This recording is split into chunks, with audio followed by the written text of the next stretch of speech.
Good morning, I'm Harley Schlanger from the LaRouche organization with your daily update for August 26th, 2021. Well, clearly most people are focused on the situation in Afghanistan as we face a looming deadline of August 31st to evacuate all Americans and European Union citizens from the country that want to go, as well as many of the people from Afghanistan who served the Allied interests during the long war, to bring them out. President Biden said yesterday that we can meet that deadline. There were some hints that there may be some flexibility from the Taliban, but unfortunately, one of the aspects of the policy of the West is to make it more difficult to get flexibility from the Taliban. Now, I'm not saying the Taliban will be flexible, but what we see now is there is a humanitarian catastrophe facing people. There's a lack of money, a lack of food. There's no government that's fully in place. There are people who are not going to work. And so you have a circumstance where there could be an accelerating crisis, especially given the corona pandemic. Now, shouldn't we use economic incentives to encourage the Taliban to be flexible, to respond to the interests and needs of Western countries? Instead, the U.S. has frozen assets. The World Bank and the International Monetary Fund are withholding aid, and this will only make the Taliban more intransigent. So while the Chinese and the Russians and some of the neighbors are talking about bringing in aid, food, trying to work with the Taliban, not as supporters of the Taliban government, but as supporters of the people of Afghanistan. Shouldn't there be more flexibility, from Western countries, who after all occupied Afghanistan for years, and the Taliban see themselves as liberators? So there probably could be a negotiation that would alleviate some of the immediate danger. But we're going to keep our eyes on it. It's a very tense situation. We have proposed, the Schiller Institute has proposed, that instead of a crackdown against Taliban, talk to them. Make clear that we're ending this policy of regime change and the military enforcement of the so-called rules-based order, and instead work to collaborate with Afghanistan's neighbors to alleviate some of the immediate problems, and at longer term, have a development perspective related to the Belt and Road Initiative to make Afghanistan a crossroads and a corridor for economic development. Now, while this is unfolding, there are two other situations I want to bring to your attention. The first is that tomorrow, on Friday, there will be the annual Jackson Hole, Wyoming Federal Reserve Retreat. This will be a virtual conference instead of a live one because of the considerations from the pandemic. But here's what's expected.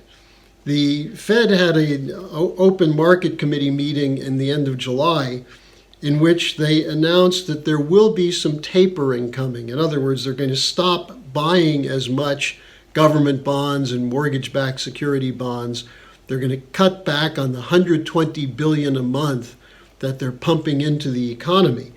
Now, will that happen?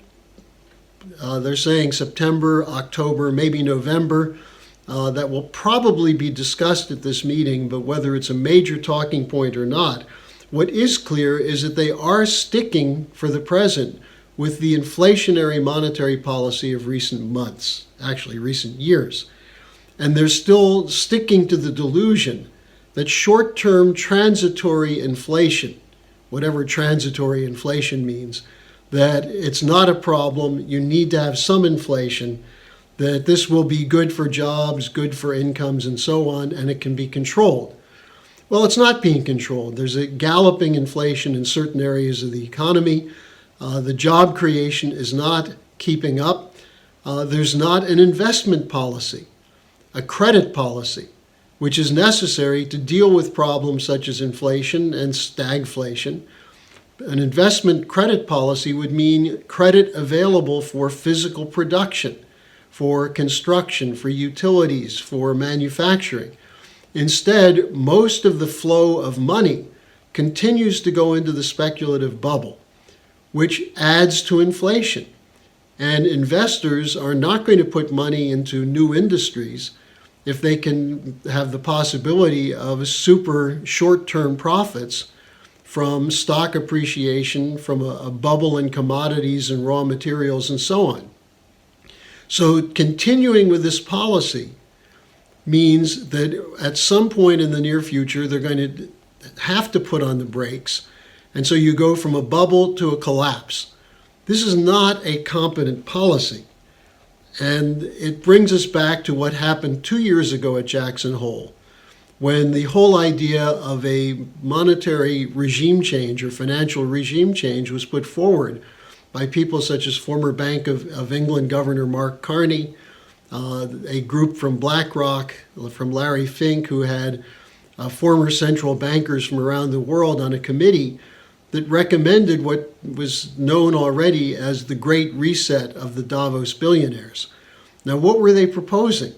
How to deal with inflation, how to deal with stagflation. What they said is give central banks not only the authority to make monetary and financial policy, that is the flow of credit into the economy, but spending policy to be able to direct that credit to new bubbles, including the green bubble that was the special deal worked out between Prince Charles, Mark Carney, who's now serving in the United Nations as the Green Czar, people like Michael Bloomberg and others, build up a green financial bubble which would make available $40 to $60 trillion to keep the speculative casino economy going, even as there's an accelerated contraction of the real economy.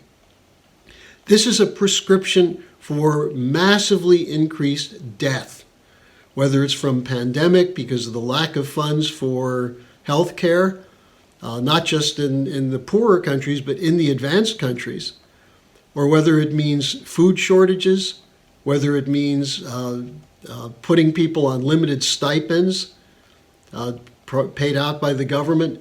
This is where we're headed with the Great Reset, a central banker's dictatorship to defend the private financial corporate cartels, which include the major banks, include insurance companies, equity funds, funds such as BlackRock, the world's largest asset management fund. They're going to do fine, whether they get the inflated dollars now and then use that to buy up real physical goods. That's what's planned with the Great Reset. This must be stopped. And the way to do that is with LaRouche's 4 laws: the return to banking regulation, a national credit system similar to Hamiltonian banking, what John Kennedy was moving to in the summer of 1963. It includes investment in real infrastructure, not the fake policy that's coming through the Congress now, which is largely directed toward green investment, which means shutting down the energy supplies that are needed to actually gear up physical economy. And then finally, investment in frontier technologies, including fusion, space, and so on. That's how you solve a problem of inflation, speculative bubbles, and the potential collapse when you try to deal with that. So go to LaRouchePub.com and put into the search engine LaRouche's 4 laws, and you'll get the solution to this. Now, finally, let me just remind you that the day before the Taliban marched into Kabul, there was a devastating earthquake in Haiti. More than 2,200 people are dead. There's still thousands missing. Huge numbers of structures, buildings, housing have been destroyed. Roads have been destroyed. The ability to get aid into the country is greatly limited by the damage done by the earthquake. There are 2 immediate needs there. One is immediate medical care, water, food, ways to alleviate the urgent suffering that's occurring as a result of the earthquake. But it brings up a second question. Why have we not done more since the 2010 quake, which was very devastating? Why have we not done more to help that country have an economic development policy?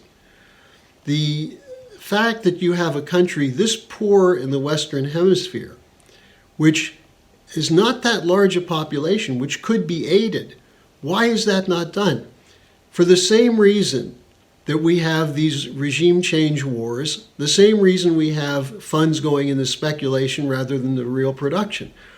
Because the policies of the West are determined by geopolitical strategic policy, that is, use U.S. military might to impose the financial regime of the International Monetary Fund and the global central banks. That's what the problem is. We have to get rid of geopolitics. We have to get rid of neoliberal economics.